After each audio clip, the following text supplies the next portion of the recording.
Past 16. Amma, I am ready. Do you want me to go or not? Geeta shouted at Lakshmi standing in the entrance room. 1 minute, D. Lakshmi replied from the kitchen. Geeta and Saranya were wearing footwear showing off they were moving to somewhere. In next few seconds, Lakshmi appeared in the entrance room with 2 big silver vessels, one with red chilies and the other with wheat. That rice mill boy will ask extra 50 paise for cooling that ground floor. Say my name. Lakshmi said so prideful. Saranya chuckled. Lakshmi patted Saranya's buttocks softly and said, "Go and come quick before it does." As Geeta and Saranya left the house, each carrying a vessel, Lakshmi was seeing them till they turned and vanished in the corner of the street. "Saran, there is a surprise for you today," said Geeta, carrying the vessel and walking along with Saranya towards rice mill. "I know that," said Saranya and winked. "Oi, what? Are we gonna meet someone?" "Who?" Geeta exclaimed. "So my first answer is right?" "That was not an answer. You asked me back a question. Don't try to confuse this small, little, cute, cuddly, beautiful..." Wait, stop it!" Geeta almost screamed in very low-pitched voice. With a smile of satisfaction, Saranya stopped her prank. "So, let that be again suspense for you, and now we both are going to rice mill," said Geeta. Saranya patted Geeta's buttocks a little harder. "Ouch, you donkey!" curtly wailed Geeta. "God, save me from this buttocks-hitting family." Saranya tittered and hugged the hip of Geeta. Rice mills. I always liked the ambience and smell of rice mills. In my childhood days, when my mom Lakshmi prepared to go to rice mill, I would be the one to fight to go along with her. She would always have at least my company for going to rice mill during 1980s when I was around 6 years old or so. In those periods, the business of the rice mills must have been tremendous. Now, in 2013, during writing this book, the technology has crossed the stage such as every human being could survive without depending on others to the maximum. If this goes on in next 100 years, probably there'll be hardly any communication even among the family members who live in next room. Today, in 2013, rice mills are very rarely seen since the necessity of it has been copiously reduced. But in 1980s, I still never remember that those rice mills were as huge, unlike today, as we see rarely in some street corners within very small rooms. I remember those rice mills were looking like marriage halls.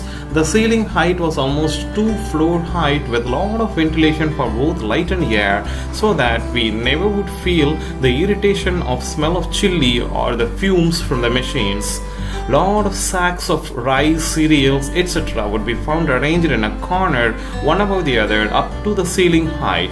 There would be a lot of people working in rice mills, each taking care of their own given jobs, such as grinding rice or wheat or chili or turmeric, or the other jobs like packing, unpacking, etc. Rice mills are one of the establishments which move towards the direction of extinction.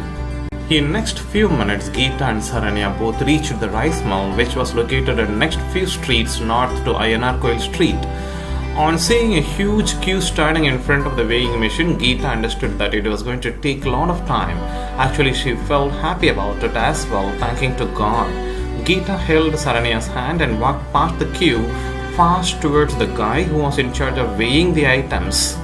"Anna, we'll come back in half an hour. Please grind these 2 items and keep it aside. We'll come and take it," Geeta muttered to him. Without seeing Geeta's face, that guy was about to yell at her. The next moment, when he saw Geeta, his projected teeth came out with a flirty grin. Saranya saw his mouth and commented, "Anna, I saw a mosquito entered in and came out. Please close your mouth." He shut his mouth immediately. "Oh, you both are Lakshmi Akka's daughters," he said. "Yes, Anna," Geeta said. "Okay, I'll take care of it. You come and collect it any time. But, both Geeta and Saranya exclaimed. "But you both must come, okay?" Again he projected his teeth with the same grin. "Anna, mosquito," Saranya yelled as she held Geeta's hand and walked back. Past 17. "Are you going to tell me or not?" Saranya asked Geeta as they were walking in one of the streets of Surveyor Colony. Okay, let me tell it. But Geeta paused for some 30 seconds. Tell! Saranya screeched. Shh. Okay, keep quiet. You are going to get a big chocolate after a long time, said Geeta, expecting a happy welcome from Saranya. Saranya stopped walking. What did? Geeta came and stood in front of Saranya. Akka, are you using me? Said Saranya. What a dim-witted question is this? OMG. Answer my question, Saranya insisted. Geeta held her head down and said, Saran, do you think I cannot go alone now? Saranya was answerless. Saran, I want you to know everything of me. Whatever I do, be it a right thing or a wrong one, I want my sister to know that, and that is the reason I am trying to take you to wherever I go. Geeta's eyes were wet saying this. So were Saranya's. Both were standing calm for some seconds. Suddenly, Saranya hugged her sister. Alright, come on, let's go, said Geeta, and both of them resumed walking. As they cut to so many streets, Saranya finally got confused where on the earth she was standing then. If I am lost now, I can never get back home, she was imagining. That was a normal house with a huge portico projected with simply supported columns in front of car porch. That portico in the first floor was the extension of the terrace, nicely covered parapet wall throughout. Geeta was holding Saranya's hand and taking her in. As they both were removing their footwear outside, they could hear a noise of chattering from the inside of that house. Saranya estimated it that there must be a lot of people inside to create this decibel. A sobbing voice. No, I have already told him, Akka. He never listened to me. I think I am unnecessarily involving in his well-being. Why should I hold the entire pain only on my head? See, in the same moment, he will be in his office happily enjoying with people, not at all thinking about this problem. This was the conversation going on when Geeta and Saranya were entering in that living room of that house. Kavita was all weeping and Saraswati was embracing her shoulder, both sitting on the sofa. Hi Geeta, come on, thank God you came now. I can't stop her crying. Who's this, your sister? Said Saraswati. Yeah, said Geeta and moved towards Kavita. What happened, Kavita Akka? Geeta sat near her and said it. Hey, what's your name? Said Saraswati. Saranya said with all blinking to a very strange environment. Saranya was very stiff. What? Again your niece problem? Geeta said to Kavita. Leave that, Geeta. I am so tired out of this sick love. Thank God at least I realized now how painful it is to hold someone inside our heart who is just a carefree and nonchalant human being, said Kavita, starting to sob again. Oh my dear Kavita Akka. Geeta held Kavita's head and hugged into her neck.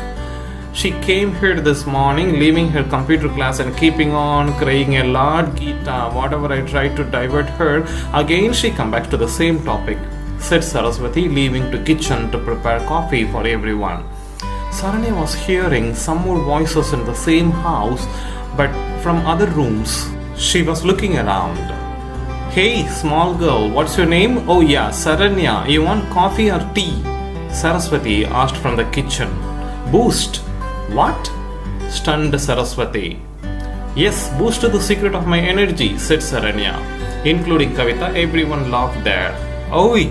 A yelling male voice was peeping out of the other room. Saranya turned to the direction. It was Appukutti.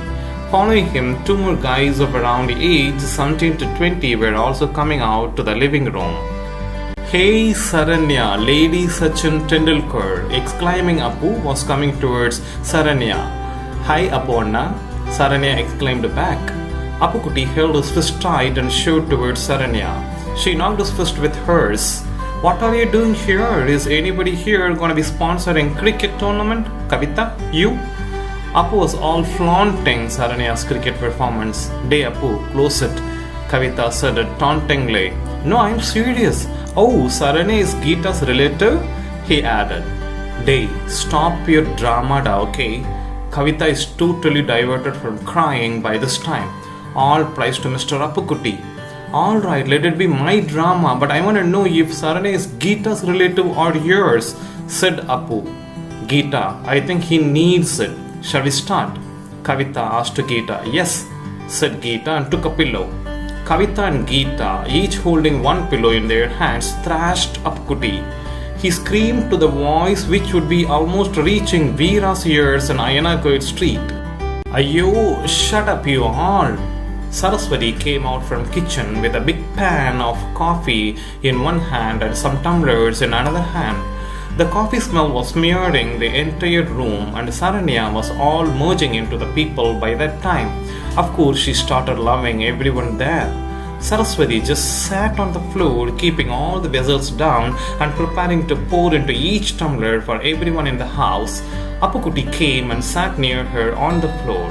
Sarasoka, tell me the secret behind the smell and taste of your coffee, said Appu. Appu, not enough for you. Kavita showed her pillow. Shh, you keep quiet, better continue crying. You tell me, Akka. Before finishing the sentence, Appu received 2 attacks of pillows straight on his face. Oi! Saraswati screamed, it's going to fall on the coffee. Saranya was all witnessing these scenes with full smiles and with happy heart. She knew Appukutti as a friend of Velu, both always roaming around Surveyor Colony together and used to disturb Saranya's cricket team near that banyan tree every time they passed by. Appu always used to mock Saranya's batting style because she used to bat like a devil. Whenever she did bat a ball, she used to howl like Martina Navratilova did in her tennis. Velu's another deep friend was Masi. Masi had volunteered and helped in so many problems for the welfare of Velu, including his job, and had created a well-off life for Velu as a best buddy. He was one among those who contributed finance for Velu's factory. Masi and Saraswati were siblings, and Saraswati was a widow. Geeta liked Saraswati and Kavita a lot. She used to call both of them Akka. Kavita was as beautiful as Geeta but elder to her. Saraswati's life seemed to be revolving around her brother Masi's life, and hence this house was entirely occupied by all the friends of Masi all the 7 days. Saranya finally took a deep breath, construing that place was not as harmful for Geeta as she was worrying so far while walking down here.